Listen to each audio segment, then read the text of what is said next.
Hello and welcome back to Annie Recapped. We're here today with an awesome show again called Welcome to Demon School Iruma-kun. Before we dive into it, if you want to find more amazing animes from all over the world, do subscribe to our channel and hit that notification button to stay up to date. Now let's begin. In the middle of the ocean, a timid 14-year-old boy called Iruma is working on a tuna fishing boat. Because his parents are lazy and selfish, they are making him earn money for them. Suddenly, time stops, and Iruma finds himself face to face with an ominous old man with devilish horns and wings. Flying into the air, the man takes Iruma to the netherworld and introduces himself as a demon called Sullivan. He explains that Iruma's parents have sold his soul to him, but Iruma isn't surprised considering how awful they usually are. When they arrive at Sullivan's mansion, it turns out Sullivan is just a wholesome demon who asks Iruma to become his grandson. We find out that Iruma is a huge pushover who has never refused a request in his life, which is why he has been slaving away for his parents. So when Sullivan starts begging him to become his grandson, Iruma has no choice but to accept. Overjoyed, Sullivan tells Iruma he will receive only the best food, clothes, and accommodation. He also wants Iruma to enroll in a demon school since his parents never let him go to a human school. There has never been a human student in a demon school, so Iruma will have to pretend he is a demon if he doesn't want to, well, get eaten. Sullivan also douches him in perfume so he doesn't smell like a human anymore. Before the terrified Iruma can even say a word about all this, Sullivan leaves, telling him he should go to sleep early so he can wake up for school in time. Left alone, Iruma goes to sleep thinking everything was a dream. Waking up in the morning, he realizes that it wasn't.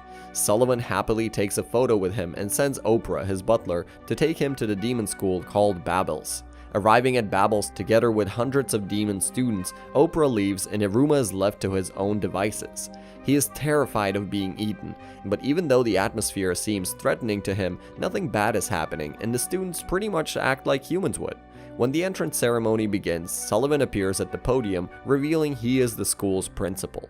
He immediately directs everyone else's attention to Iruma, introducing him as his adorable grandson and praising him loudly, while Iruma is embarrassed and scared of standing out. Next, the representative of the new students appears, a popular and handsome demon called Asmodeus. However, instead of Asmodeus giving a speech for the new students, Sullivan has arranged for Iruma to give one.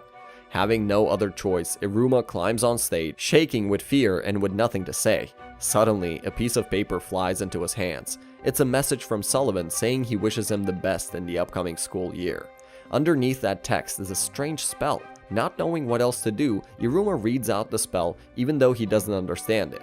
While he is reading it, the audience grows tenser and tenser, and when he finishes, everyone starts cheering for him. Approaching Iruma, one of the school's teachers scolds him for chanting a forbidden spell, revealing he could have exploded if he read it wrong. Because of this, everyone is impressed by Iruma's bravery, even though it turns out that the only thing the spell does is ensure one doesn't trip and fall for a day. While Iruma is leaving the stage, Asmodeus, the honor student, suddenly stops him. He is angry at Iruma for delivering the speech instead of him, and wants to test if he is worthy of stealing the spotlight from him. While Iruma is still confused, Asmodeus, who is a master of fire spells, starts throwing fireballs at him like crazy. Surprisingly, Iruma ends up successfully dodging every single one of his attacks for a whole 20 minutes. His parents have been putting him through dangerous situations his whole life, so Iruma has become a master of dodging anything dangerous or scary. Getting even angrier, Asmodeus creates a sword made of flame and attacks.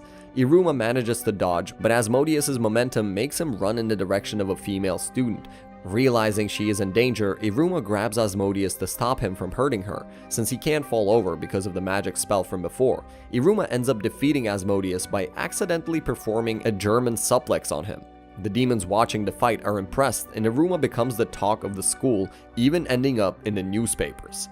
Later, Asmodeus visits Iruma and kneels before him. He has gained enormous respect for Iruma, and since demon law says that the loser of a duel must serve the victor, he happily vows to become his subordinate. Iruma can't believe what's happening and just wants to live peacefully. The next morning, Sullivan cheerfully wakes up his new grandson, and the two of them have a big breakfast together. The netherworld's food looks strange, but it tastes delicious, and Iruma is happy he can eat as much as he wants. When Iruma sees how happy Sullivan is because his grandson is going to demon school, he can't bring himself to tell him he is afraid to go. At Babel's, Iruma doesn't want to attract any attention, but everyone is already talking about him. Asmodeus greets him, still as respectful as the day before, and helps him find his way around school. That day, the demon students are going to perform the familiar summoning ritual. That is a ritual where demons summon a magical beast and make it their subordinate. The students are then ranked according to the power of the magical beast they are able to summon, and they are assigned to a class. Climbing those ranks leads to success at Babel's. When they arrive at the classroom, a serious and scary teacher introduces himself as Nibirius Caligo, the one in charge of the summoning ritual. He immediately singles Iruma out and calls him trash for using a forbidden spell and fighting against another student on his first day at school. Caligo gives everyone a piece of parchment with his personal seal on it, so that they can't bring a fake one. The students are instructed to draw a circle of blood on the piece of parchment and then burn it, making a magical beast appear out of the smoke. When a blood pact is made, if the familiar tries attacking its monster, it's automatically punished by being zapped with magic electricity. The students line up and start summoning magical beasts until almost everyone has a familiar of their own. When Asmodeus' turn comes, he summons a huge, impressive Gorgon snake, much more powerful than anyone else's familiars. Next up is Iruma, and everyone is anticipating he will do something great again. However, he is a human, and he doesn't have any magic power, so he thinks he shouldn't be able to summon a familiar. When he tries doing the ritual anyway, something goes wrong. It turns out that humans can perform summoning rituals too, but instead of magical beasts, they can only summon demons to make them their familiars. Because Iruma's piece of parchment had Caligo's seal on it, Iruma ends up summoning Caligo as his familiar, to everyone's disbelief. Caligo is furious, but before Iruma can help him, he passes through the summoning circle and emerges in the form of a small bird-like creature. Seeing this, all the students conclude that Iruma is such a fierce and powerful demon that he punished Caligo for his attitude towards them by making him his familiar. Since familiars can't disobey their masters, Caligo has to listen to Iruma now. Visiting Sullivan, Caligo and Iruma find out from him that their pact can't be broken for a full year. Hearing this, Caligo falls into despair and takes some time off. As a result of summoning Caligo, Iruma becomes even more infamous, becoming known as the demon who managed to make another demon his familiar. Asmodeus also keeps acting as his personal servant and bodyguard, so everyone fears and respects Iruma even more. One day, while they're on their way to the classroom, Iruma and Asmodeus meet an incredibly hyperactive girl called Clara, who immediately introduces herself to them. While she's making a huge commotion, Asmodeus tells Iruma that she's known around Babylis as a weirdo who is a pain to be around. When Clara asks Iruma and Asmodeus to play with her, Asmodeus wants to run away, but Iruma can't decline her request since she asked them nicely. They end up getting roped into playing her weird games. Clara is having a lot of fun, Asmodeus is getting increasingly irritated, and Iruma is mostly confused, but he is still having fun. 2 hours later, Iruma and Asmodeus are exhausted, but Clara is still full of energy. From a pocket on her skirt, Clara takes out juice and snacks for them. Because of her family's bloodline ability, she can pull out anything she has seen before from her pockets. Suddenly, 3 students arrive and greet Clara. They act like they're her friends, but they're actually using her to get free stuff. She usually gives them snacks in exchange for them half-heartedly playing with her. Clara tells Iruma and Asmodeus they're first who have genuinely played with her. She nervously asks them if they want to play with her again, and Iruma immediately tells her they do, even though Asmodeus isn't as eager. The next day, the 3 have fun again. The day after, Clara overhears a conversation, the 3 students who are using her and wondering why Iruma is still hanging around Clara. They think that he's still playing with her because she is convenient to have around, but that he will soon get tired of her. However, Clara already expected that to happen. Later, she meets up with Iruma again and starts giving him lots of things. Suddenly, Iruma tells her he doesn't want anything from her. Clara immediately thinks the worst and starts crying loudly. She thinks she's a nuisance, so she has to give people things so they'll play with her. Even so, they always get tired of her after a while. However, Iruma quickly explains that he wants to keep playing with her because he is enjoying himself and not because he wants something from her. When he asks her to play with him and Asmodeus again, Clara is overjoyed because nobody has ever asked her that before. Likewise, nobody has ever asked Iruma to play with him before either. At that moment, 3 students from before arrive and ask Clara for drinks. However, this time Clara's attitude is different. She pulls out a vending machine from her pocket and hits the guy's leader in the face with it, telling him he can drink all he wants if he properly pays for it. After they run away, Iruma, Asmodeus, and Clara continue playing together. The next morning, Asmodeus and Clara pick up Iruma and they go to school together. Seeing them, Sullivan is happy that Iruma made some friends. Iruma never had any friends in his life, and he wonders if it's alright for humans and demons to be friends. In the school cafeteria, Iruma finds out that the food available to him depends on his demon rank. Since Iruma and his friends haven't been ranked yet, they have a limited choice right now. While school lunches are free, there is a school store where students can buy things. Sitting together with Clara and Asmodeus, Iruma starts thinking of them as friends more and more. Wanting to prank Iruma, some students order 50 servings of various dishes to his table, but Iruma ends up eating it all and impressing everyone in the cafeteria. Since he could never eat as much as he wants, Iruma is happy. Suddenly, Clara gets captured by the small demon tending the school store called Cum Cum.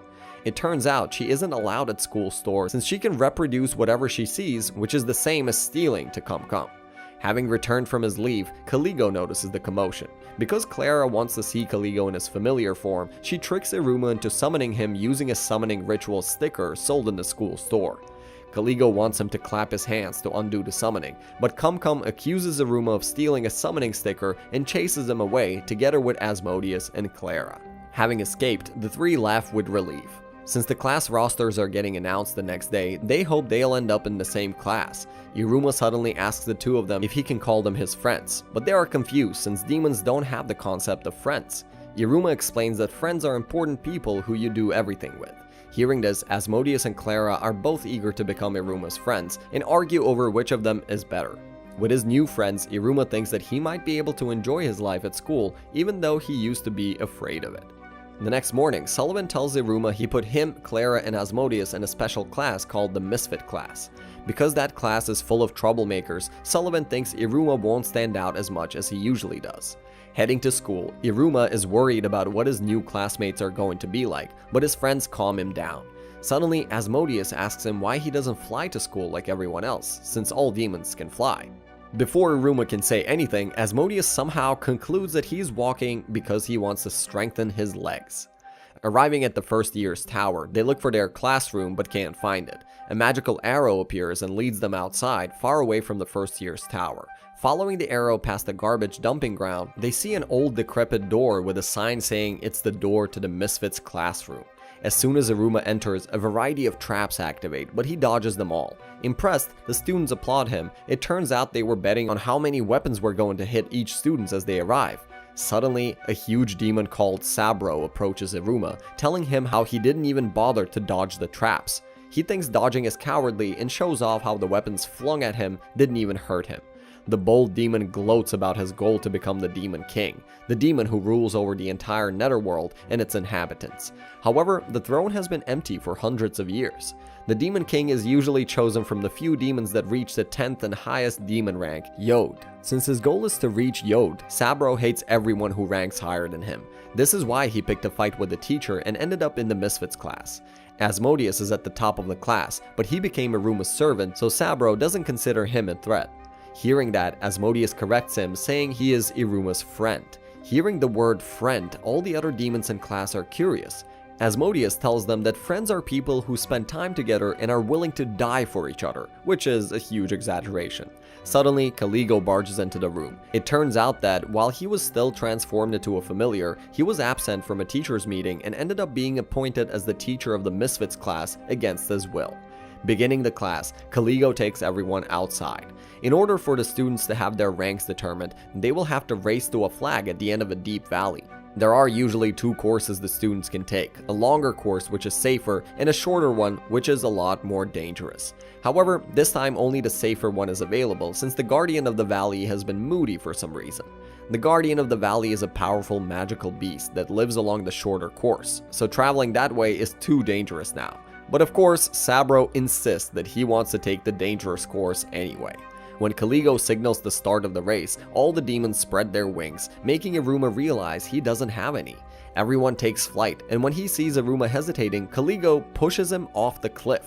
Caligo is monitoring the students using demonic cameras and sees that most of them are just goofing around. The only ones who are making an effort are Asmodeus and Sabro. While Asmodeus is overcoming various dangers, he realizes that Clara has been riding on his back from the beginning of the race. Looking into the distance, he spots Sabro and sees him taking the forbidden dangerous route. Fighting against the strong winds, Sabro enjoys the danger and challenge. However, he doesn't notice when he flies past the Guardian's nest, waking him up. Meanwhile, Iruma ended up being caught by a demon crow. He has already accepted that he is going to be eaten, but suddenly the crow drops him, afraid of something. Iruma falls into a huge nest, which turns out to be the Guardian's nest. While the Guardian is missing, its chick is still there. Noticing the chick has hurt its leg, Iruma realizes that its injury is the reason it's moody. While he's trying to help the chick, a drop of his blood falls onto its leg and miraculously heals its injury completely. Iruma realizes human blood has healing powers in the netherworld. In a better mood now, the chick puts Iruma on its back and flies him somewhere. On a cliff in the middle of a lava lake, Sabro is fighting the Guardian of the Valley and losing to its overwhelming strength. He realizes he might be killed but doesn't quit. Biting a golden pendant around his neck, he creates a golden axe out of thin air. It turns out his bloodline ability called Weapon Creation enables him to create weapons made of any material he bites. Using his new axe, Sabro attacks the bird, determined to survive and become the Demon King. Instead of having some kind of dramatic or tragic reason he wants to become the Demon King, Sabro simply wants it because he thinks being the Demon King would be the coolest. He bites onto a silver pendant and creates a huge sword. However, no matter how fiercely he attacks, the sword doesn't pierce the monstrous bird's skin and it simply throws Sabro to the ground. Rising back to his feet, Sabro prepares to continue the fight, but Iruma suddenly appears and stands in his way. Having arrived on Guardian's chick's back, it quickly tells the Guardian that Iruma is a nice guy, making it stop its assault. When Sabro prepares to sneakily attack once again, Iruma manages to convince him the Guardian won't attack them anymore. The two huge birds bow down to them and Sabro gains respect for Iruma, realizing he is an incredible demon. Meanwhile, Asmodeus and Clara arrive at the goal. Time passes and everyone else reaches the goal too, but Sabro and Iruma are nowhere to be seen. Caligo wants to disqualify them, but suddenly there's a huge gust of wind. The Guardian of the Valley appears in the sky, carrying Iruma and Sabro on its back. Caligo is surprised and all the students cheerfully greet the two. Later, the time comes for the students to get ranked in order they finish the race. While they're waiting for the others, Sabro thanks Iruma for saving his life and apologizes for being rude to him when they first met. He acknowledges him and considers him his rival for the Demon King's throne from then on. The students are ranked by pulling out rank badges out of the pouch of the rank owl, a magical beast who was observing their race the whole time. While most students get into the first, second, and third rank, Asmodeus gets into the fourth rank, Daleth, for arriving first in a race. For finishing the race together with him, Clara gets into the third rank, Gimel. For arriving last, Sabro only gets into second rank, Bet. At the very end, it's Iruma's turn. Unexpectedly, instead of pulling out a rank badge, he pulls out an ominously glowing ring, causing the rank owl to fly away in panic. Seeing the ring, Sabro remembers reading a scroll saying the next Demon King will descend from a foreign realm and wear the golden ring of Solomon on his right hand. Iruma realizes he can't take his ring off, but nobody wants to help him because they're scared. Suddenly, a terrifying ghost comes out of the ring and starts screaming loudly. Bravely, Sabro approaches the ghost to shut it up, but the ghost makes him collapse with a single touch. When Asmodeus tries the same, he also drops to the ground. It turns out the ghost sucks up the magic power from whoever touches him. When Caligo approaches him, the ghost makes him see an illusion of him getting his arm blown off. Realizing the ghost is a serious threat, Caligo prepares to cut Iruma's arm off to get rid of it, but Sullivan appears and stops him. The ghost tries sucking up Sullivan's magic power, but Sullivan gives him so much magic that he can't eat anymore and retreats back into the ring. Sullivan explains that the ring is called the Glutinous Feeder Ring.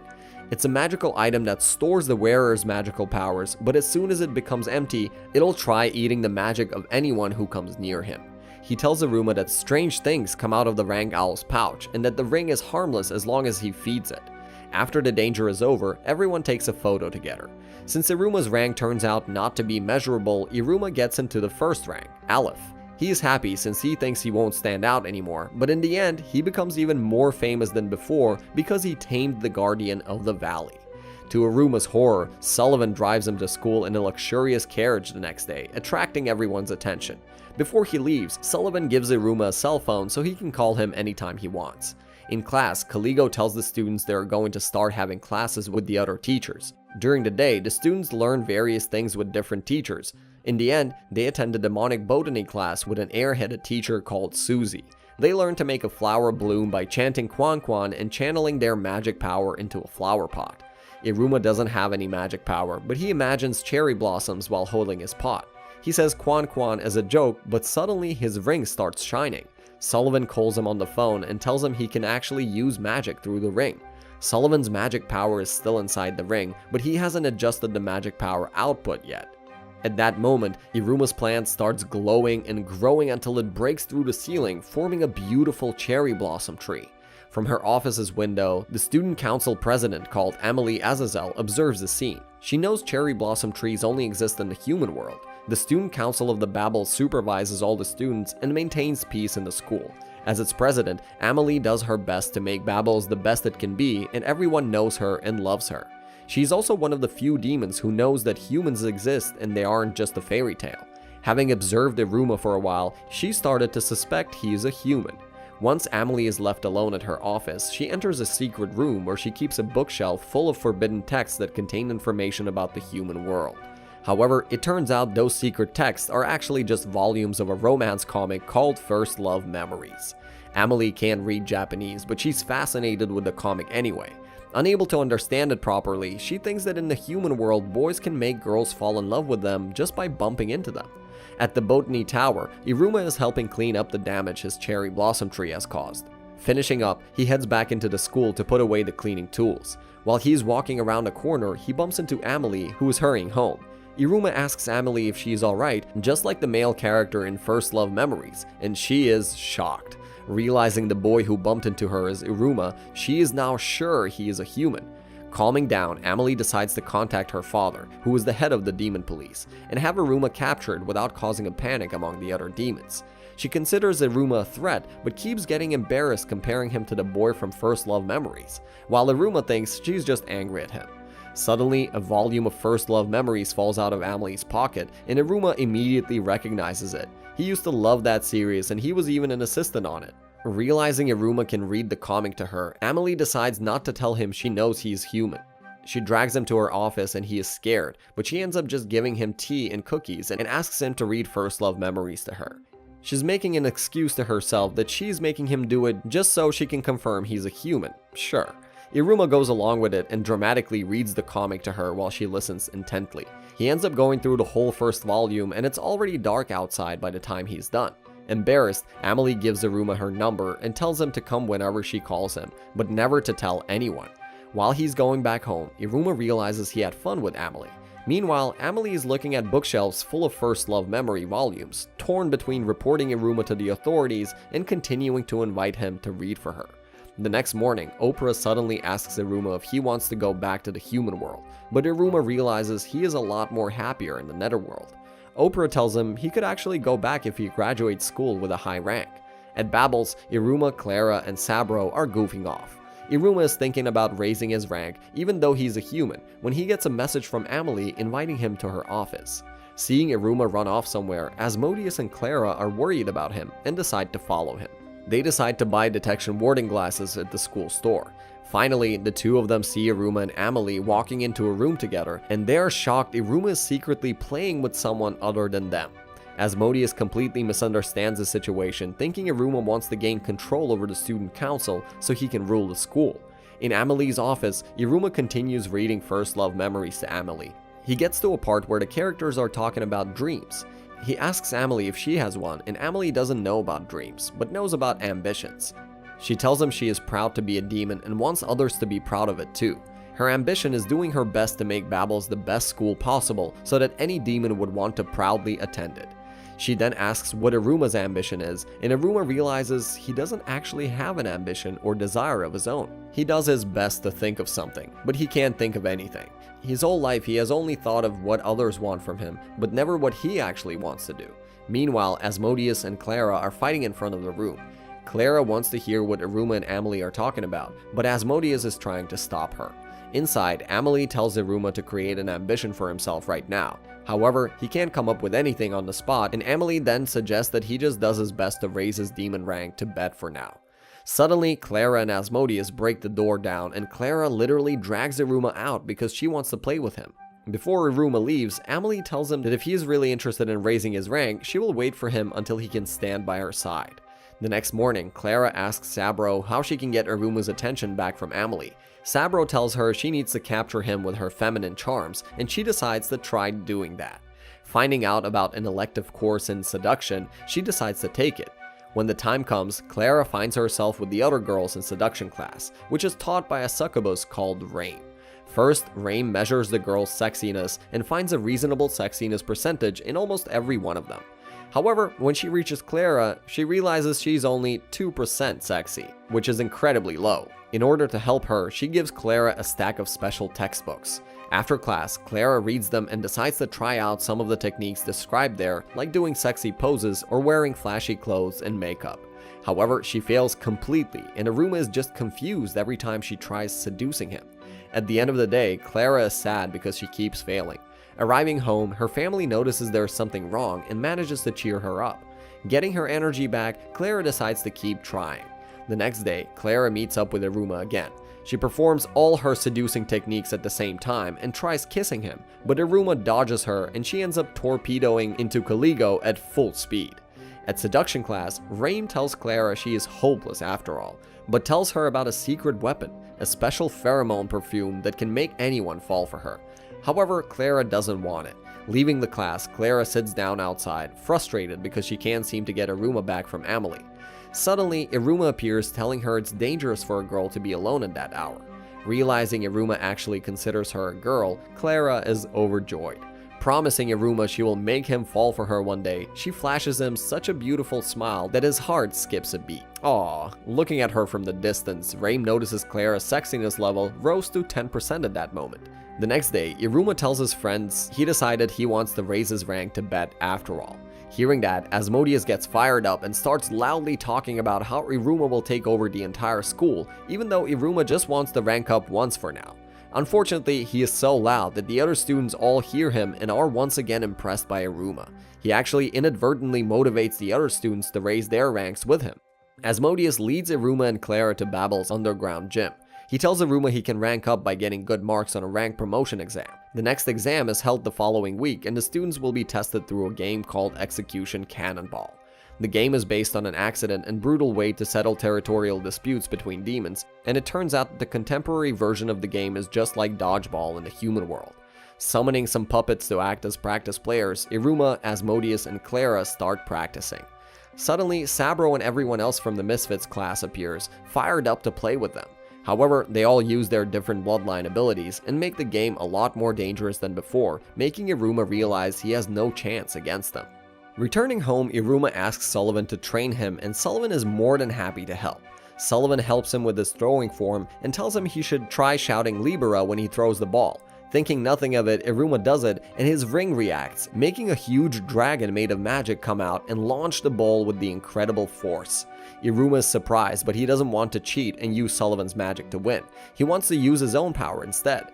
Hearing this, Sullivan is proud of his grandson. He uses magic to strengthen Iruma's hand so that he can at least catch a ball thrown by a demon and have a fair game against the others. Before he leaves, he tells Oprah to continue Iruma's training. Oprah immediately starts chuckling balls at Iruma as hard as he can, forcing him to dodge desperately. Oprah tells him he is a master of defense, but that he needs to learn to hit his opponents too. First, he wants to teach Iruma to catch the ball. His teaching methods are brutal, and at the end of the day, Iruma is exhausted, but he still couldn't catch a single ball. The next day, Asmodeus and Clara arrive, and Iruma's training continues. With time, he learns to keep his eyes on the ball and gradually starts being able to touch it. In the following days, Oprah and his friends help Iruma build his strength by running and exercising too. The day before the rank promotion exam, Iruma finally manages to catch his first ball. He continues his training with Clara and Asmodeus until they all fall asleep at sunset. On the day of the exam, Iruma is still nervous, but Oprah advises him to turn his fear into excitement. Iruma, Asmodeus, and Clara descend into Babel's underground gym together with all the other students. Kaligo serves as the judge and presents the rules of the game. Execution Cannonball plays like dodgeball, so everyone hit by a ball has to exit the field, after which they stand outside and help hit the ones inside. It's permitted to use magic, but it's not allowed to attack other students. The students will be promoted based on the rank of the opponents they eliminate and whether their team wins or not. The students are divided into two teams, red and yellow. Unexpectedly, Iruma and Clara end up in the yellow team together with Sabro, while Asmodeus ends up in the red team. They were split up that way to ensure the teams are balanced. However, Asmodeus still wants to help Iruma even though they're on different teams. When the match begins, the red team immediately decides not to aim at Iruma so Asmodeus doesn't get angry at them. They decide to eliminate Sabro instead, but he proves to be too powerful. Suddenly, Clara starts pulling out all kinds of different balls out of her pockets, so nobody can find the real ball they were supposed to hit each other with. Finally, Iruma spots the ball and manages to grab it. However, he then realizes he never learned how to throw well and doesn't know what to do next. He ends up giving the ball to Sabro, who throws it at Asmodeus, but Asmodeus easily catches it and eliminates him. One by one, the students get eliminated until only Iruma and Asmodeus are left. Having the ball in his hands, Asmodeus doesn't know what to do. He doesn't want to eliminate Iruma at first, but when he sees how determined and serious he is, he decides to respect his hard work and throw the ball at him with his full strength. Meanwhile, Amelie is on her way to visit the gym and watch Iruma's exam. On the playing field, Iruma's instincts are telling him to run away, but he turns his fear into excitement and faces Asmodeus' incredibly powerful throw. He manages to catch the ball in his hands, but the throw is so powerful it can't be stopped. Doing his best, Iruma throws the ball back with his full strength and manages to hit Asmodeus. With that, the yellow team wins and everyone congratulates Iruma throwing him. Asmodeus doesn't care his team lost, and he's proud of Iruma, but his teammates congratulate him too. Even Kaligo gains some respect for Iruma and promotes him to the second rank, Bet. However, nobody else ends up raising their rank this time. Having seen Iruma's victory, Amelie also approaches him and congratulates him. Iruma has never done anything for his own sake before, and he feels amazing because he is seeing the results of his own hard work. Sometime later, a cheerful and motivated green-haired teacher arrives at Babel's. His name is Robin, and he is the Misfits class teacher on the subject of familiars. It turns out he was so wrapped up in his preparations to start teaching that he completely forgot to come to school until that day. The first thing Robin is going to teach his students is how to interact with their familiars. Hearing this, Iruma is terrified because he will have to summon Kaligo again. First up is Asmodeus, and he summons his Gorgon snake. Wanting to compete with him, Sabro summons his Kelby, which is a powerful monster horse. The two end up arguing whose familiar is better. Next up is Clara, and she summons Falfal, an incredibly strange familiar. Instead of Clara taming him, Falfal managed to tame her, and he acts like he is her master. After Clara, it's Iruma's turn to present his familiar. Even though he is scared of Kaligo's reaction, Iruma summons him once again. While he's scolding another teacher in his office, Kaligo disappears and appears by Iruma's side in his ridiculous familiar form. He is angry, but when he realizes the situation he is in, he chooses not to disturb Iruma's education and play along with Robin's class. Kaligo explains that the familiar's form is influenced by their master, which is why Kaligo is so fluffy and cute. Continuing his class, Robin tells the students they need to build trust with their familiars. First, he tells them to try playing frisbee with them. Kaligo doesn't want to do it, but when Robin says he will have to bring down Iruma's grade if his familiar doesn't listen to him, he plays along. Even though he is incredibly irritated, Kaligo swallows his pride and plays frisbee with Iruma while everyone else watches. After that, Robin tells the students to dance with their familiars, chase each other, and run a three-legged race with them. It all makes Kaligo hate Robin more and more. When Asmodeus and Sabro start arguing about their familiars again and get to the brink of making them fight each other, Kaligo stops and scolds them. He explains to everyone that it's important to build trust between a master and familiar because a familiar can turn violent at any moment. He tells everyone they should fear and respect their familiars and that only Iruma had the right idea so far. A few days later, Iruma enjoys a meal in the school cafeteria together with Asmodeus and Clara. He notices the cafeteria is strangely empty. Asmodeus introduces Iruma to battlers. Battlers are a group of students with similar talents and interests who get together and concentrate on raising their ranks. There are battlers for students that study magic creatures, potions, and all kinds of different things. Most students in Babels are part of a battler. Hearing this, Iruma realizes battlers are basically just school clubs from the human world. He gets interested in joining one, thinking he might be able to find a real goal for himself. It turns out Asmodeus took Iruma to the cafeteria in the first place because the senior battlers are coming to recruit the first years, which is called a rookie hunt. Suddenly, a huge number of demons barges into the cafeteria wanting to recruit first years, but only Iruma and his friends are there. Last time, a human boy called Iruma had his soul sold to a demon called Sullivan and taken to the netherworld. Surprisingly, it turns out that living with Sullivan as his grandpa is a lot better than living with his abusive and cruel parents, and he starts enjoying it. Enrolling into a demon school called Babbles, Iruma finds new friends and soon becomes famous for the many amazing things he either achieved with hard work or did accidentally. However, he is scared that someone is going to find out he is a human because demons eat humans. Iruma's next challenge will be surviving the Rookie Hunt, an event where overly eager senior students try to recruit freshmen into their battlers, which are the demon version of normal school clubs. Iruma is interested in joining a battler, but the Rookie Hunt turns out to be more intense than I thought. A huge number of seniors storm into the school looking for first years. Luckily, Asmodeus manages to protect Iruma and Clara from the flood of recruiters. The Rookie Hunt is only allowed for 66 minutes on one day of the year, which is why the students are so aggressive. Suddenly, Amelie and the rest of the student council arrive and calm down the seniors. Realizing Amelie is the student council president, Iruma is surprised. Amelie approaches Iruma and nervously invites him to check out the student council, which is actually also a battler he can join. Once the Rookie Hunt ends, everyone returns to their classrooms. During the next 3 days, the first years will be able to join a battler of their choice. Motivated, Iruma, Clara, and Asmodeus decide go to the Battler Tower and check out the available battlers. At the crowded tower, they meet 3 other students from the Misfits class. A carefree student called Lead wants to join the Game Battler, and another student called Jazz wants to join the New Magic Battler, where he can learn new spells and alchemy techniques. The third one, a perverted student called Kame, wants to join the Ladies' Studies Battler, but that one doesn't exist at all. Out of nowhere, Iruma's ring starts glowing and an invisible force starts dragging him through the school at high speed. He ends up colliding with a glasses-wearing student who starts coughing up blood to Iruma's horror. However, the student tells him it's nothing to worry about because he has a frail body and it happens all the time. Seeing Iruma's ring, he notices it's made of the same metal as the pendant on his necklace, which is why the two objects attracted each other. While Iruma helps the student pick up his things, some freshmen approach the weak students and bully him. He's a third-year student, but he doesn't have much magic power, and he's only rank bet, just like Iruma. Because of this, he is always storing up magic in the pendant he's wearing. He reveals that his ambition is creating a magical apparatus that will make demons who can't use magic will become able to use spells. After that, the student walks away and leaves Iruma impressed. Once Asmodeus and Clara find Iruma, the 3 of them visit different battlers, such as the demonic botany battler that studies plants or the library battler which researches and translates books. Visiting the Demon King battler, they come across Sabro there. Even though the battler's activities don't seem very exciting since they're just researching old documents about the former Demon Kings, Sabro is more than happy to join. Iruma and his friends also visit the succubus battler and Clara wants to join it, but Asmodeus drags her away, telling her she's not cut out for it. In the meantime, Kame established a ladies' studies battler, but nobody wants to join it. After school, Sullivan modifies Iruma's ring so he can adjust its magic output and safely use both weak and strong magic. He also advises chanting Pandarula if he finds himself in trouble. Doing it, you will unleash all the magic in the ring at once, setting it to maximum output. The next morning, Iruma and his friends continue visiting different battlers. While Asmodeus and Clara run off to buy some drinks, Iruma is startled by a loud explosion nearby.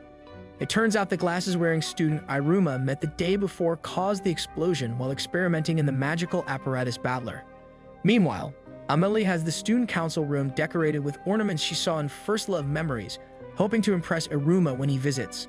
At the magical apparatus battler, Iruma ends up helping the glasses-wearing student get better.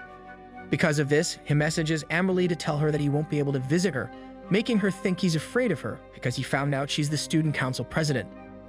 The weak student introduces himself as Kirio Amy and tells Iruma he's the only member of the magical apparatus battler.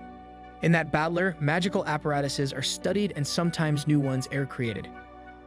Kirio shows Iruma different devices such as a magic lamp and small paper dolls that can be controlled using magic. He can barely demonstrate how they work since he overexerts himself trying to channel even a little magic into them. He shows Iruma he's working on a machine that's supposed to enhance his own magic. Finding pieces of the machine's exploded battery on the floor, Iruma manages to put it back together in the blink of an eye. Getting excited about Iruma's skill, Kirio once again coughs up blood and collapses. Once Kirio calms down, Aruma tells him he has been building and fixing things ever since he was little. In order to survive, he had to fix broken appliances he found lying around. Returning the battery Aruma fixed into his machine, Kirio activates it successfully. Putting the magic lamp he could barely use before onto the machine, he channels magic into it and manages to make it shine brightly. He reveals his final goal is achieving equality among demons by making the weaker demons with low magic power able to go head-to-head with the stronger ones. Aruma thinks it's a great idea and asks Kirio if he would let him into the battler even if he didn't have any magic. Kirio tells him that if that was true, they would be exactly alike. Besides, he would want Aruma's talent for putting things together and not his magic power. Thinking he finally found someone similar to him, Aruma is overjoyed. The next day, having told them all about the magical apparatus battler, Aruma visits Kirio together with Asmodeus and Clara. The three of them tell Kirio they want to join his battler and he accepts them, collapsing from getting too excited. Later, Aruma finally visits Emily, who is depressed because she thought he's afraid of her. She cheers up when Aruma praises her decorations and recognizes they're inspired by first love memories. When he tells her he joined the magical apparatus battler, Emily is shocked, having hoped he would join the student council. Sometime later, Opera tells Aruma about a battler party that's going to be held soon. It's an event where battlers demonstrate their activities to the first years and their parents. Aruma notices it's just like Parents' Day in human schools. Meanwhile, Sullivan is at the 13's dinner, a meeting of the 13 Crowns, who are the greatest heroes of the Netherworld. On the 665th floor of a tower called Babel, the 13 Crowns are gathered. Among them, there's also Amelie's father, Henry, who is the chief of Demon Border Control and Security. The Crowns are discussing problems such as the overhunting of food in the Netherworld, the problems with illegal trading of goods and high-ranked demons illegally crossing borders. Because there's currently no demon king, the order in the Netherworld has been crumbling. The candidates for the next king are Sullivan and two other demons called Belial and Lady Levi, who are together known as the Three Greats. Among them, only Sullivan still hasn't achieved the highest demon rank, Yod. For a long time, the 13 Crowns haven't been able to decide who among the Three Greats should become the new demon king. Laughing at them, a crude demon called Baal says that nothing is ever decided on their meetings. Getting angry at him, a wolf-like demon called Amaimon starts a fight, while the others take a break. Meanwhile, on the 666th floor of Babel, the Three Greats are having their own meeting. However, instead of talking about important issues, Belial and Lady Levi compete about whose grandchild is the best. Acting smugly, Sullivan reveals he has a grandson now too. The other two are confused, since Sullivan doesn't even have a son, but they accept it. Hearing the 13 Crowns arguing on the floor beneath them, they half-heartedly start talking about the next demon king. Belial and Levi think Sullivan should raise his rank to Yod and become the demon king, but Sullivan doesn't want to give up on being the principal of Babels and watching his grandson grow up. The other two understand him, and they come to no conclusion as usual. Suddenly, Henry arrives and tells Sullivan he has been accused of illegally crossing into the human world and kidnapping a human. While he's being questioned, Sullivan calls Opera and Aruma to tell them what happened and says there's something suspicious about it. Before he hangs up, he promises Aruma he will be back in time for the battler party, so he can spend it with him. There are a few days left before the battler party, and the students of the Misfits class are nervous because their parents are going to visit them. Since he never went to school in the human world, Aruma wonders what a parent's day with Sullivan as his grandparent would be like. At the teacher's office, Caligo finds out that Sullivan has appointed him as the substitute principal until he returns. Hearing this, Caligo is mad because he's already very busy with the battler party. He wonders why the Demon Border Control would arrest Sullivan just before the battler party, thinking something's not right. He tells the others to keep their guard up on the day of the battler party. At the magical apparatus battler, Aruma and his friends are talking about the battler party. For some reason, Asmodeus wants to stop his mother from coming at any cost. Joining the conversation, Kirio tells them his parents didn't come to his battler party since he doesn't have a very good relationship with them, so his upperclassmen came in their place. Hearing this, Aruma feels like him and Kirio are even closer than he thought, since they both have bad relationships with their parents. Just then, Kirio gets a call from his upperclassman, and a loud, rude man's voice is heard ordering him to start preparing his presentation for the battler party. Going out to the schoolyard, Kirio, Aruma, Asmodeus, and Clara see all the students preparing their battler party presentations. Everyone is working hard because the best presentations will get prizes. Unfortunately, it turns out the magical apparatus battler's presentation space is much smaller than the other battlers, since it's not very popular. Last year, Kirio put out a bunch of magical devices on display, but they didn't look very interesting and everyone made fun of his presentation, saying it looks like a storage space. When Asmodeus says he hopes he can use his fire magic to help and Clara says she wants the presentation to be flashy and bombastic, Iruma comes up with the idea of a fireworks show. Since fireworks don't exist in the Netherworld, Iruma explains what they are and his friends are interested. They stay at school overnight so they can experiment with the fireworks. Kirio reveals that his bloodline ability is creating invisible barriers, which is how he was able to survive all those explosions. While thinking of ways to show the others what fireworks are supposed to look like, Iruma gets an idea. He visits Emily in her office and asks her to borrow a volume of First Love memories where a fireworks scene is drawn. However, it's impossible since those comics are forbidden texts she received from her father. When Emily realizes Iruma wants to make real fireworks for his Battler presentation, she wants to see them so badly that she gives Iruma the volume anyway, badly pretending she forgot it on the table. Having seen the drawings of fireworks, Iruma and his friends work all night to come up with a way to replicate them using gunpowder and Asmodeus's fire magic. Testing their creation, they're happy with how it turned out, even though the explosion is still too small. Satisfied with the night's results, they prepare to go to sleep, but Clara still wants to stay up and have a sleepover. Going along with it, everyone participates in an intense pillow fight. After they play to their heart's content, Kirio tells everyone how happy he is because they joined his Battler. Suddenly, his phone rings and he goes outside to pick it up. The person on the line turns out to be none other than Ball, the rowdy member of the 13 Crowns. We find out Ball wants to destroy Babbles and that he told Henry that Sullivan kidnapped a human. Taking off his glasses and slicking his hair back, Kirio turns out to be his partner in crime. The next day, the students are shown a video introducing the Battler party to them. The event is split into 3 days: the party eve, the party day, and the closing spectacular. The event is held in the school's front garden and central plaza, and all students from all grades are allowed to participate. The 3 battlers that put on the best presentation will win fantastic prizes. The 3rd place will receive a luxurious battler room, the 2nd place will get their budget increased, and the 1st place's battler's president will go up 2 ranks, while the rest of its members will go up 1 rank. At the magical apparatus battler's presentation spot, the preparations are all done. Even when some students make fun of them, Iruma and the others act smug, knowing they will be impressed once they see the beautiful fireworks. Having told the others he has to prepare something by himself, Kirio enters a secret room inside the school. He plans to execute Ball's plan after the countdown, signaling the end of the party eve and the beginning of the party day, when a lot of students are going to be in the central plaza. Ball wants to strike at a time where he can kill the most students possible. Their plan also has something to do with Kirio's magic enhancement machine, which is more than it seems. Since Iruma and his friends accidentally helped him perfect his machine, Kirio thinks meeting Iruma was an act of fate. While he's tinkering with the machine, Iruma suddenly enters the room, surprising him. A minute before that, Iruma was looking for Kirio, when his ring pulled him towards the secret room. Kirio reveals to Iruma that his upperclassmen showed him the room they're in. The magical apparatus battler used to make all kinds of strange devices that would get them in trouble if they were found, so they were secretly constructing them in that room. Pulling a rope, Kirio reveals a huge window overlooking the school's plaza. He shows Iruma that one of the towers contains a large bell called the Bell of Ceremonies, which is rung to mark the end of the party eve and the beginning of the party day. The window panel they're looking through is made of special glass that makes it impossible for anyone outside to see or hear them. Kirio likes looking out the window because everyone looks the same from that height and you can't tell the difference between their ranks. He tells Iruma that he's different from the other students and that he's glad to have met him. Iruma is happy to hear that and even feels he'll be able to tell Kirio he's a human one day. Changing the subject, Iruma tells Kirio he's looking forward to their presentation.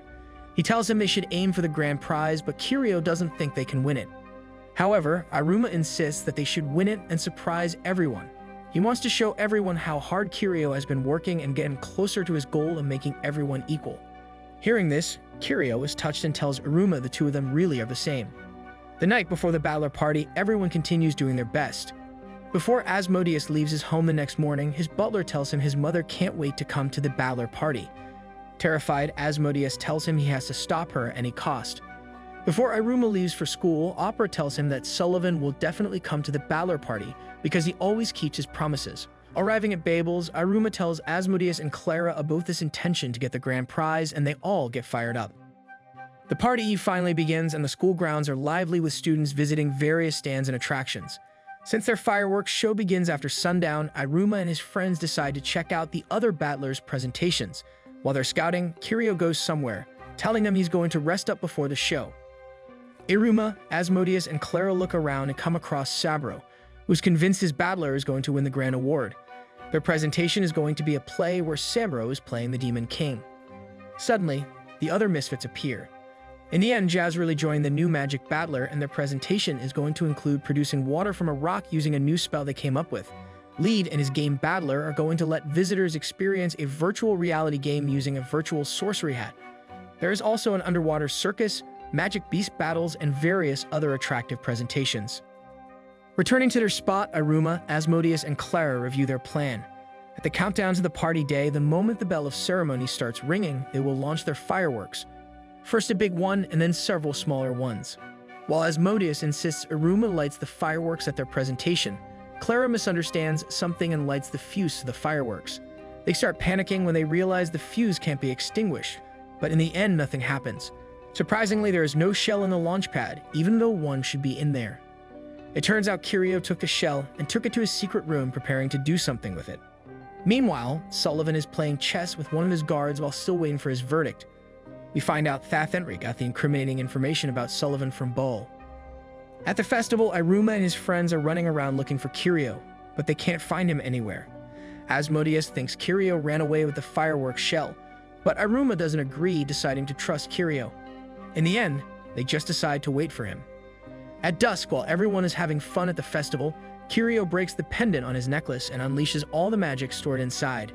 Suddenly, a huge number of invisible barriers appear both inside and outside the school, separating everyone and causing a panic. Iruma also ends up separated from Asmodeus and Clara. He remembers that Kirio's bloodline ability is creating barriers exactly like the ones that appeared. All over the school, the students are confused, bumping into the barriers. In the student council room, Emily encourages the members of the student council and orders them to go make sure all the students are safe. Somewhere else inside the school, Robin and Caligo are trying to break down the barriers. Caligo summons his familiar, a huge three-headed dog called Cerberobith, and manages to destroy one of the barriers. However, the barrier quickly repairs himself, making Caligo conclude that only the highest-ranked demons could break such powerful magic. He thinks someone intentionally had Sullivan arrested because they didn't want him to be at Babel's to help destroy the barriers. He tells Robin to come with him, and they advance forward, destroying the barriers that repair themselves after them. When Robin says the barriers could be part of some kind of surprise, Caligo gets an idea and contacts a teacher called Dali. To calm the confused students down, using the broadcast battler's loudspeakers, Dala makes an announcement. He tells everyone that the barriers are actually part of a maze game held by the new magic battler and the game battler. In order to gather all the students in one place safely, he tells them the game's goal is reaching the central plaza. Caligo contacts all the teachers using telepathy and orders most of them to lead the students to the plaza, while the others determine what's going on. Meanwhile, Caligo and Robin enter the school's warehouse, which is full of records about Babel's and the students there. After a while, most of the students arrive at the central plaza having fun and thinking everything's just a game. However, Amelie suspects there is something wrong. A female teacher called Morax reports to Caligo that she found out leaving or entering the school is completely impossible, and Dali tells him it's impossible to contact anyone outside the school grounds. Looking through a book, he finds Kirio's record, noticing it says he has an ability that enables him to create invisible barriers. In his secret room, Kirio is watching where all the students are going and changing the position of his barriers to guide them to the plaza. He intends to blow everyone up as soon as they gather at the plaza and eagerly awaits that moment. It turns out the machine he told Iruma was supposed to enhance one's magic is actually intended to destroy the school. Taking the fireworks shell he stole, he inserts it into the machine. The ball starts glowing, but he's suddenly interrupted, noticing that someone is speedily heading towards his secret room. Kirio realizes it's Iruma, but doesn't understand how Iruma is tracking him if he broke his magic pendant. Sometime before that, Iruma and his friends realize that Kirio created the barriers. Asmodeus and Clara try attacking them, but they can't even scratch them. Asmodeus realizes Kirio must have been gathering magic and preparing this plan for years. Suddenly, Iruma tells his friends he knows where Kirio could be and asks them for help. Asmodeus draws a diagram of the area they're in right now, thinking they should find all the barriers and mark them. Clara figures out a way to do that efficiently. Since she has seen the tiny magic paper dolls in the magical apparatus battler room, she reproduces a lot of them using her bloodline ability. Asmodeus then channels magic into the dolls and orders them to find all the barriers in the school. He can sense his magic in the dolls, so he knows where they are at all times. While Aruma hurries towards Kirio, Asmodeus uses telepathy to tell him where to go. Meanwhile, Caligo contacts the teachers and orders them to look for Kirio Emi. The party eve is coming to a close and the bell of ceremonies is going to ring soon. Aruma reaches the secret room and Kirio lets him in, acting as he always does. Kirio admits that he is the one who stole the fireworks shell and made the barriers appear. With a smile on his face, he shows Aruma his machine and tells him he's going to make it explode and destroy the school. Shocked, Aruma asks him why he would do it and Kirio tells him he will have to tell him the story of his life for him to understand. Kirio's family, the Eme clan, is known as one of the most famous clans in the Netherworld, known for having an abundance of magical power. However, Kirio was born with barely any magic, making his clan ashamed of him. Even his own mother pushed him away and sent him to the Garden of Delinquents, a correctional elementary school. There he was beaten and bullied for being unable to use much magic. There was only one girl who was nice to him. Just like him, she wasn't very good at magic, and they spent a lot of time having fun together. She was the only person who had anything nice to say about him, and she would compliment his horns, thinking they were pretty. One day, a group of bullies took the girl's earrings, which was a memento of her grandpa. One of the bullies threw the earring towards the river, telling Kirio and the girl that they can't do anything about it because they're so weak. However, Kirio managed to stop the earring from falling using a barrier. When the girl saw it, she was happy, but the next moment Kirio lost focus, which made the barrier crumble. When the earring fell into the river after all, the girl's disappointment was obvious. Sometime later, she left the garden. Seeing how defeated and disappointed the girl looked made something awaken in Kirio. His whole life, whenever someone looked at him with a face full of despair, his chest would tense up and he wouldn't understand why.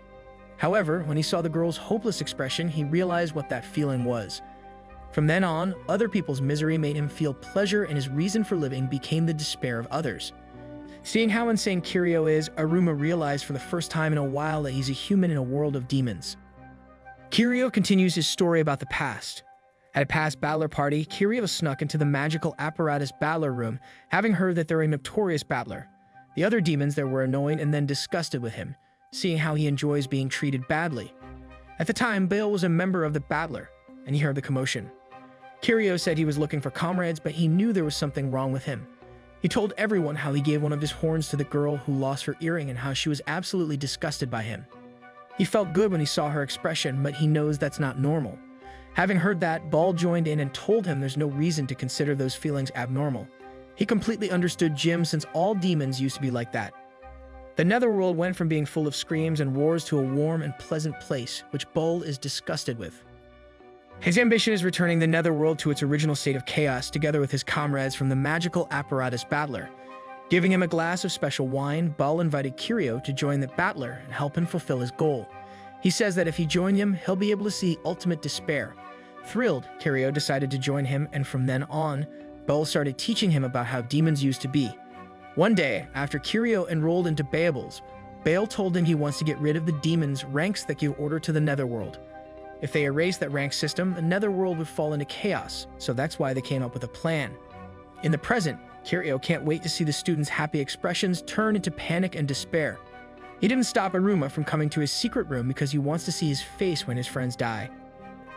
He's trembling with anticipation, but Aruma shows no signs of distress, which surprises and angers him. Aruma tells him he's not feeling hopeless because nothing good comes out of despair. Since he has been through a lot ever since he was born, he's used to being disappointed.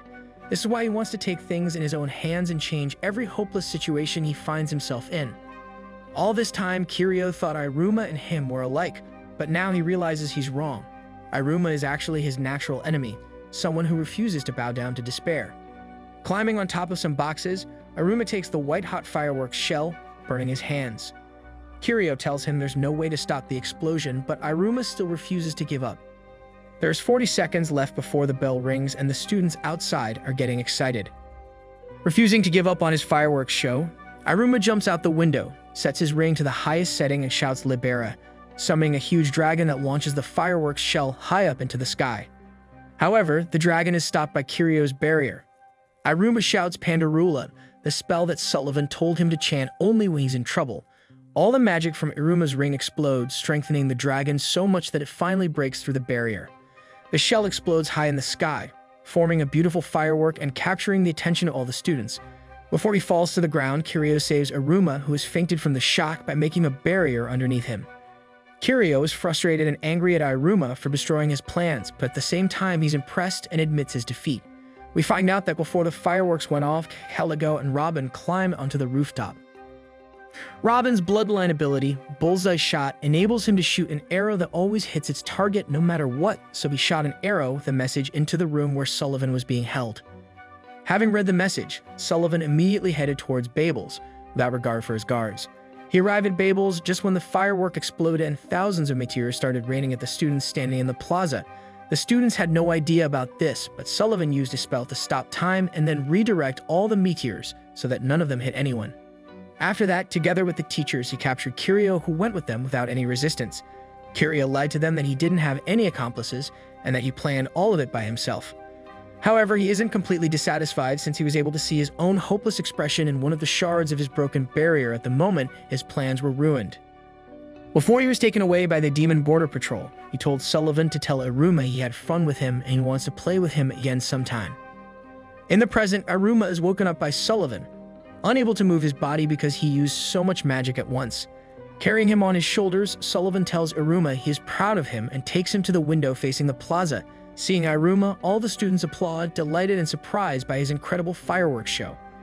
Emily approaches him and tells him the fireworks were splendid, even though she wanted to watch them with him. Iruma proudly announces to everyone that he's part of the magical apparatus battler and that the fireworks were the result of the hard work of Asmodeus, Clara, Kiryu, and him. Rejoining Asmodeus and Clara, Iruma is happy everything went well in the end. Even though Kiryu turned out to be a terrifying demon, he still had fun with him while it lasted. As the party day begins, everything is lively and everyone's parents start arriving. The students can also start voting for their favorite battler presentation. Clara's family arrives and Asmodeus and Iruma are surprised at how big and lively they are. Clara ends up running off with them to check out the festival. Just when they leave, Asmodeus' mother appears, even though he didn't want her to come because he's embarrassed of her. She introduces herself to Iruma as Amaryllis, one of the 13 crowns. She immediately starts charming Iruma since she is a succubus, but Asmodeus quickly drags her away with him. Left alone, Iruma feels jealous of the others' families. At that moment, Sullivan appears and reminds him he promised to spend the festival with him. Together with Opera, the two watch the Demon King Battler's performance and meet Sabro's little sister Sylvia. They visit various stalls and Opera ends up winning the grand prizes on every game he tries out. When night falls, Iruma, Asmodeus, and Clara fire off more fireworks, impressing everyone once again. It turns out this is the first time Sullivan was able to participate in a battler party instead of working, and he's happy he got to enjoy it with his grandson. Iruma is also happy that he is able to spend time with his new family, and they take a picture together. At the end of the battler party, the award ceremony for the best battler presentation starts. It turns out the presenter for it is Emily. The succubus battler gets third place and with it a luxurious new club room. The new magic battler gets second place and an increased budget for research supplies. Finally, the grand prize is awarded to the broadcast battler, to everyone's surprise. The broadcast battler got the award for broadcasting non-stop for 2 days and improving the overall battler party, and their members all rank up. It turns out a lot of the students thought that the magical apparatus battler would get the grand prize, and Iruma and his friends are happy to hear that. Suddenly, Caligo takes the microphone. He says that there is one battler whose members put themselves in danger without even telling anyone and got a lot of attention for it. This is why they're adding a tricky award this year that will raise the rank of one member of the winning battler. The winner of the tricky award turns out to be the magical apparatus battler, and both Clara and Asmodeus agree Iruma should receive the trophy. Caligo is angry at Iruma for taking so many risks during the crisis with Kiryu, but he is still proud of him and tells him he should rely on his teachers more. Iruma's rank rises to Jaimel and everyone cheers for him. Iruma thinks Kiryu should have ranked up instead of him, but decides to take good care of his new rank badge anyway. After the ceremony, Sullivan congratulates Iruma on his award. At that moment, Iruma realizes that he is suddenly standing out more than ever, even though he wanted to stay inconspicuous. In the distance, Henry is observing him. In the following days, Iruma is more popular than ever to his horror. He's still afraid that the demons will become his enemies and eat him if they find out he's human. Later, he meets up with Emily. She tells him she is among the rare people who know what really happened at the bachelor party and thanks him for saving everyone. However, she wants them to make up for all the times they couldn't read first love memories together, so Iruma starts reading immediately. Suddenly, Emily sees her father out of the window. Surprised, she apologizes to Iruma and goes outside to talk to him. Leaving the room, Iruma walks around the school. Suddenly, Henry appears behind him and tells him they need to talk. Back when Sullivan escaped Henry's custody, he told him he promised Iruma he would be at the bachelor party. Because of Sullivan's obsession with Iruma, Henry wants to find out more about him and he thinks he's the kidnapped human boy. Since Iruma doesn't seem to be harmed, Henry decides not to take him with him.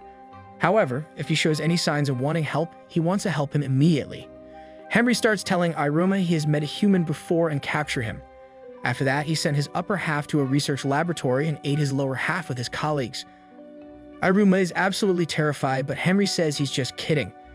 He says that if a human was found in the netherworld, he would be in danger since there are demons like Kirio there.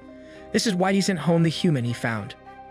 Henry starts telling Iruma he can talk to him if he needs help, but Emily appears and interrupts him. When Iruma finds out Henry is Emily's father, he's surprised.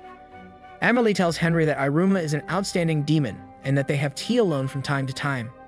Hearing this, Henry is concerned because it seems to him that his daughter is seeing a boy. Seeing his reaction, Emily realizes she needs to make an excuse, but she can't admit they're reading forbidden texts, so she tells him they talk about love and their futures. Shocked, Henry thinks she wants to marry Iruma and lashes out at him, so Emily drags him away. Asmodeus and Clara then appear and say they don't know what exactly happened with Kirio, but that they're here for Iruma if he needs them. Hearing this, Iruma remembers there was a time he wanted to return to the human world, but now he doesn't want to anymore since he found friends and a family in the netherworld. Sometime else, at a huge venue, a beautiful idol singer prepares to hold a concert in front of thousands of people. As school continues as usual, Iruma once again ends up in the newspaper for his latest achievements. His article is even bigger than an article about Kuromu, one of the most popular demon idol singers or demdolls. When Iruma says he doesn't know who she is or what demdolls are, Lead is shocked. Since demons have stress periods called evil cycles in which they want to do evil things, there are various forms of entertainment like sports and video games so they can relieve their stress. Demdolls are one of the most efficient types of entertainment since they can pacify many demons at once with their concerts and turn evil thoughts into excitement. It turns out Kuromu's latest concert is held that very day in a huge concert hall, but the tickets were sold out instantly. Suddenly, Iruma gets called into the broadcast room. He goes there and Asmodeus and Clara follow him. Meanwhile, at the concert hall, Kuromu prepares for her upcoming performance. In front of the crew, she acts excited and ready. Going backstage, she takes off her wig and puts on a pair of glasses, revealing herself to be one of the students from the Misfits class called Kurori Krosel. When she's not acting as Kuromu, she's a shy and timid girl. She is still not used to being a demdoll and she's actually embarrassed and nervous. However, she knows she's incredibly cute, which is why she doesn't give up from being a demdoll. When she was little, her siblings were always better at everything, and she never stood out in her family. One day, she realized that everywhere she went, people would stop and look in awe at her because she's so cute. Everyone who would see her would be nice to her and help her. Back then, she realized she has the talent to counter malice and violence with her cuteness. She decided to become a demdoll and show her family she can stand out too. However, once Iruma appeared at Babel's, he started standing out more than her and kept taking newspaper headlines from her. Thinking about Iruma, she starts getting angry and unconsciously freezing everything around her with her bloodline ability. Noticing, her manager tells her to stop because someone is going to figure out who she is. Once her manager tells her concert is starting soon, Kurori calms down. When she gets up on the stage, everyone starts cheering for he. Even the students of the Misfits class watch her live stream in the classroom. Suddenly, she sees Iruma in the audience. It turns out Iruma, Asmodeus, and Clara got tickets to Kuromu's concert from the broadcasting battler. After they won the grand prize at the battler party, they were called in to help with the concert, so they didn't need the tickets anymore. Because they thought Iruma and his friends should have won the grand prize, they give the tickets to them. After enjoying Kuromu's performance, Iruma and his friends prepare to leave, but they're stopped by a staff member who tells Iruma he has been chosen to go backstage and meet Kuromu herself. When Iruma arrives backstage to meet her, Kurori is furious, but she doesn't show it. She unconsciously activates her ice abilities once again, but excuses herself by saying the air conditioner is broken. While they're talking, Kurori keeps accidentally doing and saying things that expose her as being Iruma's classmate, and she desperately tries to hide them. When it's time for Iruma to leave, he accidentally tells her they'll see each other at school and Karori stops him. Not letting him leave, she starts panicking, not knowing what to do. It turns out Iruma figured out who she was because he noticed the way she's holding her hands was the same at school and at her concert. Besides, he also picked up on all the other ways she exposed herself earlier, such as leaving her glasses on her desk. It turns out the glasses she's always wearing are super detection warding glasses, which should conceal her presence from any and all demons. Iruma suddenly tells her he's jealous of her. She says it's amazing how she doesn't stand out at all, when he always ends up standing out even though he doesn't want to. Hearing that Iruma gets so much attention without even trying, while she's always doing her very best to stand out, Karori gets furious and creates a blizzard. Suddenly, she collapses on the floor with a fever, having overexerted herself. Kuromu's manager arrives to see what the commotion is about and is surprised to see Karori with a fever. She explains to Iruma that whenever Karori gets too emotional or uses too much ice magic, she's prone to collapsing and getting a fever. Now Karori can't perform, even though her concert is soon and her fans are lined up outside the venue. There is also a huge number of sponsors waiting to see her perform. She can't even see a regular doctor since only a highly skilled doctor or her family can help with her condition. However, they live too far to arrive quickly. Suddenly, Karori wakes up, still feverish. She wants to perform, but her manager doesn't let her. Karori tells Iruma that her bloodline ability, Ice Facade, enables her to control the temperature of water. Her family is famous for controlling ice, but also for wearing icy expressions and never smiling. She didn't smile either when she was little, but one day her grandmother showed her dem dolls on TV, melting her icy feelings. Realizing that demons could smile and be happy, she decided to become a famous dem doll and get back in her family. After she finishes her story, she faints once again. Iruma wants to help somehow, but Karori's manager tells her he can't do anything. Outside, Karori's fans are rioting because they can't get in. However, they are suddenly let inside. Amelie also finds herself there, having received a ticket from her father. She has never seen a dem doll show before. At the concert venue, Kuromu's fans are calling her name and there's only a little time left before the start of her concert. Backstage, Karori wakes up once again, but nobody else is in the room. Realizing her performance should already have started, she imagines her fans being disappointed. She starts crying, thinking she's a failure. To her surprise, she hears cheering in the distance. Exhausted from her fever, she slowly moves towards the sound and finds her manager, who is amazed by something happening on stage. Somehow, it turns out Iruma, Asmodeus, and Clara are holding a performance dressed as dem dolls, while the audience is cheering loudly. Sometime earlier, Iruma approached Asmodeus and Clara and told them he wants to help Kuromu. Together, they approach Kuromu's manager, offering to do an opening act for her. The manager says they would need a cute, amateurish high schooler to replace Kuromu, and Clara smugly says they can just make one. Taking some girlish clothes from her pockets, Clara forces Iruma and Asmodeus into them. In the end, she manages to make the two of them look cute and all three get on stage to appease the raging fans. Asmodeus and Iruma are really embarrassed, but Clara is lively as always and introduces their act to Sarumi and her merry band of friends, consisting of Irumi, Clarin, and Alice. However, the audience isn't convinced and wants to see Kuromu. When Clara and the others introduce themselves and get more and more into their roles of dem dolls, the audience starts warming up to them until they become extremely excited.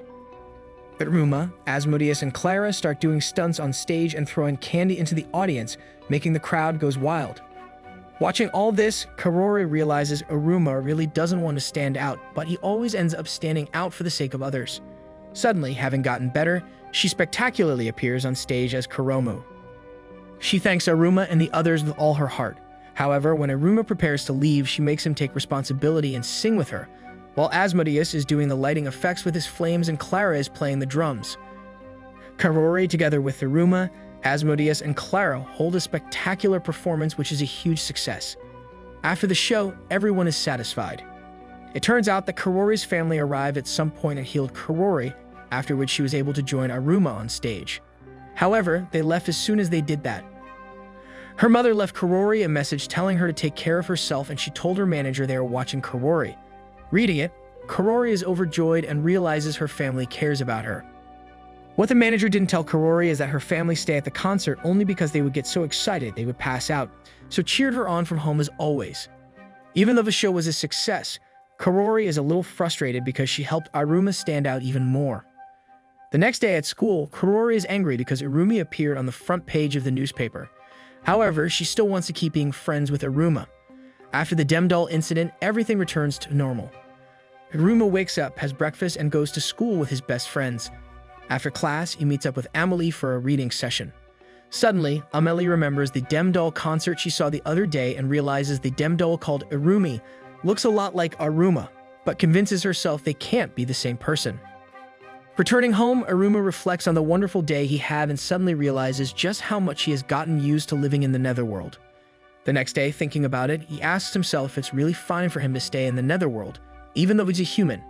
Noticing Iruma is troubled and knowing he loves to eat, Asmodeus and Clara decide to make a meal for him to cheer him up. Using Asmodeus' credit card, they buy some supplies at the school store and go to the school's kitchen. Taking out her mother's cookbook, Clara suggests they make a dish called Muffle Wuffle Crackle Bang, but Asmodeus has no idea what that is.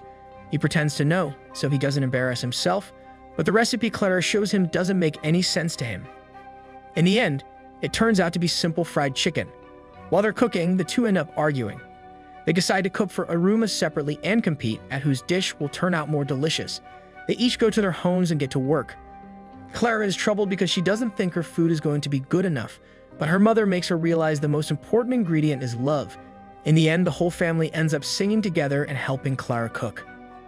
Meanwhile, Asmodeus makes a series of perfect dishes, but he doesn't think any of them are good enough and wants to make something truly special.